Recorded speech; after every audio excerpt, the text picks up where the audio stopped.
So one of the first things I noticed in this series was just how much LeBron was trying to get this matchup here on Jamal Murray and attack off of that. It seemed to me that one of the biggest storylines throughout this entire series was just how unable the Lakers were to kind of get in the half court and get to their sets, because when they got there, it was working for them. But Denver just pretty much was able to keep them off balance for 4 games by controlling the tempo, getting out in transition, getting clean looks on the perimeter. But the series really was competitive for 4 games. Each game was pretty contested the whole way through, and I thought that was a big testament to the Lakers' offense. They continued to relentlessly attack the matchups that were the most vulnerable, but when you don't get to your half-court strengths enough and you miss a whole lot of shots on top of that, you make it pretty difficult on yourself going against the 1 seed and the best team in the league.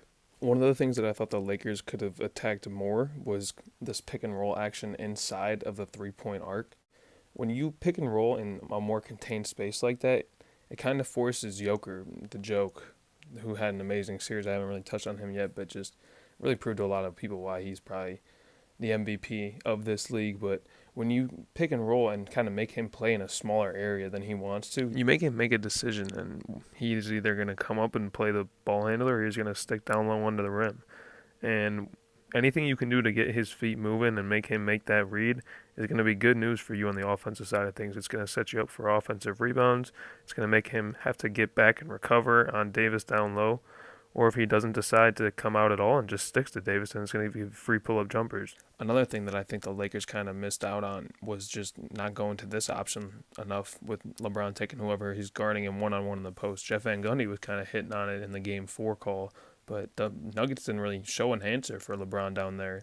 And I don't know, we didn't see LeBron dominate this series in the way he has in the past, and I don't know if he's slipping or if he's hurt or if he's old, but it is definitely concerning.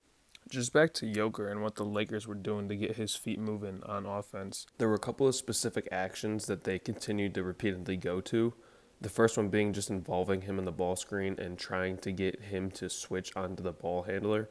By involving Joker in the pick and roll game, it not only involves him on both ends of the court and makes him work hard, but it makes him make a decision. Either he's going to step up away from AD, out from underneath the rim, and come guard the ball handler, or he's going to stick down in the post with AD, and in that case, you're going to have a pull-up jumper most of the time. If you start hitting shots and you start forcing Joker to step up, then you're going to have him late on the backside rotation help to get back to AD on the block. You're also taking him out from underneath the rim. You're getting him out from defensive rebounding position. So anything that the Lakers could do to get his feet moving away from the rim was pretty good news for them on the offensive side of things. Another thing that the Lakers could have done better in that category is just getting sheer dribble drive penetration, taking my man one-on-one to the block, because we're going to get that same sort of read off of that action. You're kind of making Joker make that same decision when you get good dribble drive penetration against your man, but the Lakers really didn't get to that enough. It felt like guys who were much more effective in the last series, like Jared Vanderbilt and Lonnie Walker and Dennis Schroeder, just didn't have as much to offer on the offensive side of things in this series. So the Lakers continued to try and get the ball in the hands of AD and Bron. We saw this pick and roll between them two a lot in this series, but credit to Denver's defense. They did a really good job of bringing the help guy down to play 3 on those 2 guys, LeBron and AD, anytime they were in the pick and roll. And LeBron was not at his best. He was not finding the open guys in the wing as much as I think he normally does. You can see on each of these next 2 plays, I've slowed them down to show that KCP is helping first off of Austin Reeves, and he's pretty much hunting AD, who's rolling on the ball screen. And then on this next play, he's doing the exact same thing. He's hunting AD, putting a body on him, and he's helping off of Jared Vanderbilt. So the Lakers missed a lot of shots. They were 35 of 106 from deep.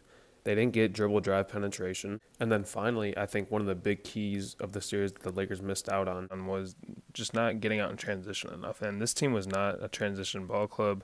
They're especially not a defensive transition ball club, but they didn't win it on either end of the court in this series. The Lakers could have done much more damage if they'd have gotten shooters and rebounders behind Jokic. I liked the fact that LA continued to hunt the matchups they wanted. I thought that was probably their only way through this series.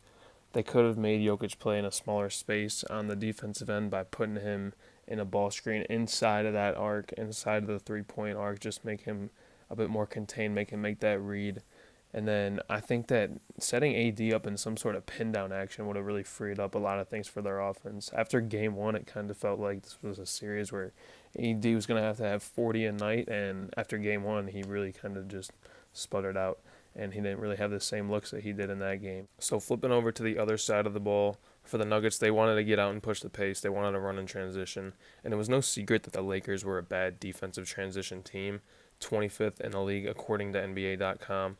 And the only way I think that you can answer a 7-foot Serbian running the break for an NBA team is just matching his hustle and intensity. And unfortunately, the Lakers have a lot of old guys on their team, a lot of slow guys. They just weren't able to do that, and they got beat in the transition game all series. Another thing from Denver's game plan that I felt they executed really well was just how much they hunted AD on the offensive side of things. The same way the Lakers were trying to get Joker out of the paint, the Lakers were also trying to get AD's feet moving and make good things happen for them. To do that, they involved him in a lot of DHO, dribble handoffs, a lot of just ball screens at the top, make him move his feet, make him make a decision.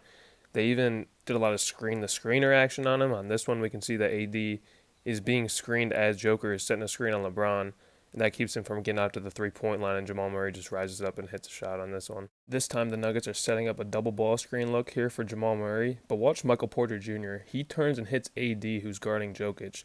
Now, Jokic has just set the first ball screen, and now he's getting a pin down, so really just keeping AD on his heels, making him work a lot.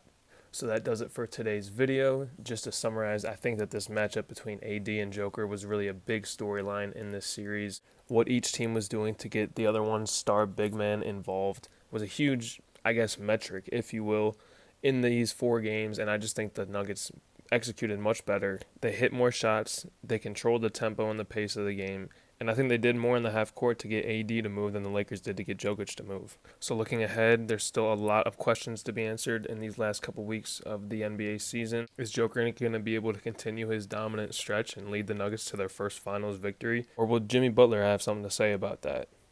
What's next for LeBron? What's next for AD? And I don't know the answer to all these questions, but I do know it's a really good time to be an NBA fan.